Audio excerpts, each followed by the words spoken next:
بسم اللہ الرحمن الرحیم۔ السلام علیکم۔ آج ہم آپ کی اردو کی کتاب کا جو سبق پڑھنے جا رہے ہیں وہ ہے سبق نمبر 9، اور اس سبق کا عنوان ہے چند یادیں۔ یہ سبق چند یادیں اس حوالے سے ہے، آپ اس کی بلند خوانی یقیناً کر چکے ہوں گے۔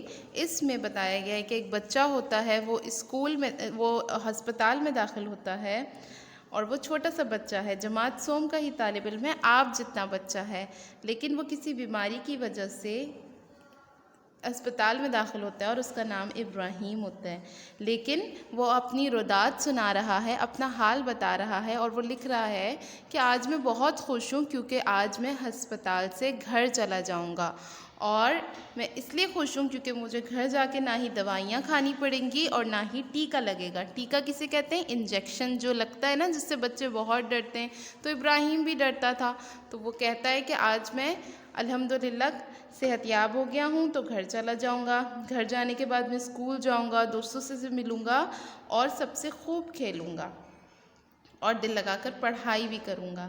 لیکن اس کے ساتھ ہی وہ اپنے ہسپتال کی ڈیلی کی روٹین بتا رہا ہے کہ اس نے روزانہ کن لوگوں سے ملتا تھا، کون لوگ اس کے ارد گرد ہوتے تھے، اور وہ کن چیزوں کو یاد کرے گا۔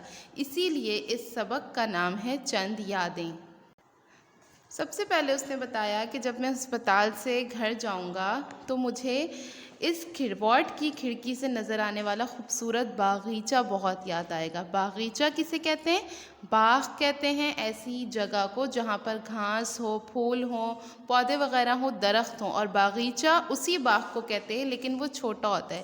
باغیچہ چھوٹا ہوتا ہے اور باغ بڑا ہوتا ہے، تو اسے وہ باغیچہ بہت یاد آئے گا جس میں رنگ برنگے پھول ہوتے تھے، اور صبح ہی وہاں پہ چڑیاں چہچہاتی تھیں۔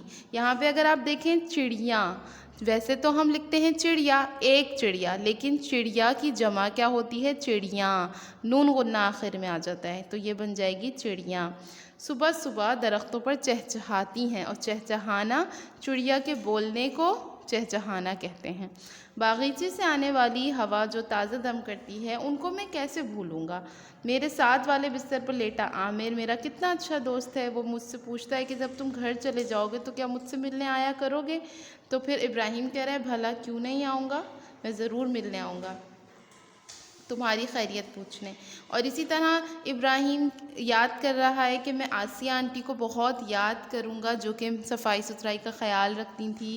مجھے نرس آنٹی بھی بہت یاد آئیں گی کیونکہ وہ مجھے کہانیاں سناتے سناتے دوا پلا دیتی تھی اور مجھے پتہ بھی نہیں چلتا تھا۔ اور سب سے زیادہ ابراہیم کو کون یاد آئے گا؟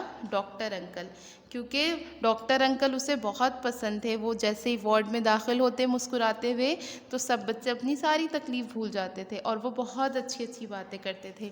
وہ کہتے تھے کہ اچھے بچے اسپتال نہیں آتے ہیں۔ میں ان سے پوچھتا ہوں کیوں نہیں آتے ہیں، تو وہ کہتے ہیں کیونکہ اچھے بچے بیمار نہیں ہوتے ہیں۔ بیمار اس لیے نہیں ہوتے ہیں کیونکہ وہ ہمیشہ اپنی صحت کا خیال رکھتے ہیں۔ تو اسی دوران ڈاکٹر انکل نے ابراہیم کو اچھا بچہ بن کے صاف ستھرا رہنے کی کچھ ترکیبیں بتائیں۔ سب سے پہلے انہوں نے کیا کہا کہ اچھے بچے ہمیشہ وقت پر کھانا کھاتے ہیں اور بھوک سے زیادہ نہیں کھاتے ہیں، یعنی جتنی بھوک لگتی ہے اتنا ہی کھاتے ہیں، زیادہ نہیں کھاتے ہیں۔ اور پھر ابراہیم کو انہوں نے کیا نصیحت کی کہ متوازن غذا کھاؤ۔ متوازن کا مطلب کیا ہوتا ہے؟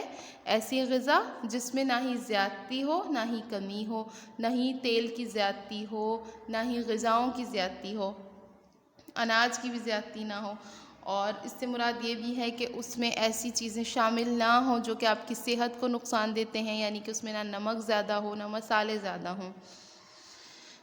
متوازن غذاؤں میں کون کون سی چیزیں شامل ہیں؟ اناج، دالیں، گوشت، انڈا، دودھ، پھل اور سبزیاں۔